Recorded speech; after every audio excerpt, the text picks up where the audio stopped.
Here is hands-on exercise number 4. And in hands-on exercise number 4, I want you to basically do this example that we've seen throughout a couple of different videos. And that example is to create a user-defined struct with an identifier person and the fields first, last, and age, and attach a method to type person with the identifier speak. And the method should have the person say their name and age. Create a value of type person, call the method from the value of type person. So go do this hands-on exercise, pause the video, go do it. And once you've done it, come back here and unpause the video, and I will show you the solution, which I'm going to show you right now. And then maybe I'll tell you my favorite joke. I don't know why, it just came to mind for me. I like trying to keep the learning interesting and give you little incentives for, continuing to watch. Like coming to class, if you come to class and we do what we need to do to learn the material, but then we also have a fun time.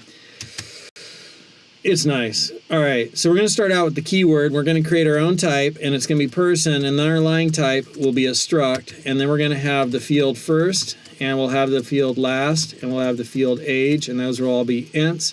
And then we're going to create a receiver, a method on that type person. And so we do the receiver here, and then we call this, and I forget what we called it, I think speak, that's kind of what I go with. And we want the person to say their name, so we want this to say their name. We will say I am, and P dot first, and P dot last, and I am P dot age, years old. There we go. That should work. And now we're going to create a value of type person. So we're going to use our composite literal. And notice how the foundations of what we learned, just to pat myself on the back, notice the foundations of what we learned, really kind of allowed us to take those fundamentals and build them, like composite literals, type, and then curly braces, and then values. And always use the field identifiers. And then always use James Bond. I really like also our idea for a James Bond movie where Miss Moneypenny becomes the protagonist. 32. I don't know if you ever read the Ian Fleming novels, but he was a pretty good writer. I liked him. All right, so now we have person, and now we just want to call p1.speak. Speak. And I think we're good to go. Format it all and see what I messed up. Line 14, unexpected P, expecting comma, or line 14, I am comma, and I am, and we don't need that there. Format and run. I am James Bond, and I am 32 years old. Sweet. So I think that was all we needed to do. Create a value of type person, call the method from the value of type person, speak, say their name and age. Yeah, that's it. All right, so there's a solution for hands-on exercise number 4. Oh, the joke. You ready? So this guy inherits a parrot from a friend who was a friend of ill repute and not very good with his manners and language. And so the parrot just cusses like a sailor and isn't polite. And so the guy gets really tired. He's in there making dinner in the kitchen, and the parrot's cussing away.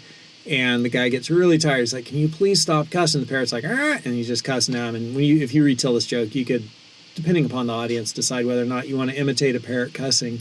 That usually gets a few laughs. And so finally the guy gets so frustrated, takes the parrot. He's like, "Would you stop cussing?" Opens the freezer, puts the parrot in the freezer, and shuts the door. And he hears in there the parrot kicking on the door and cussing. And then it goes quiet.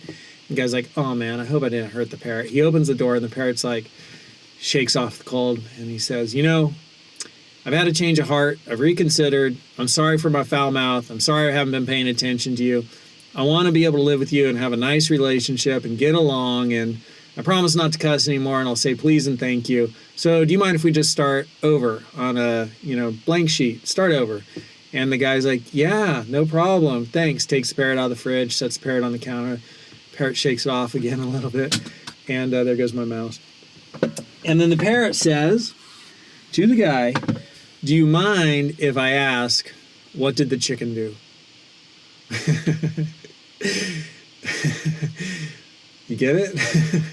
The chicken was like all cut up and frozen in the freezer. The parrot's like, oh man, this guy's serious. Look at what he did to the chicken.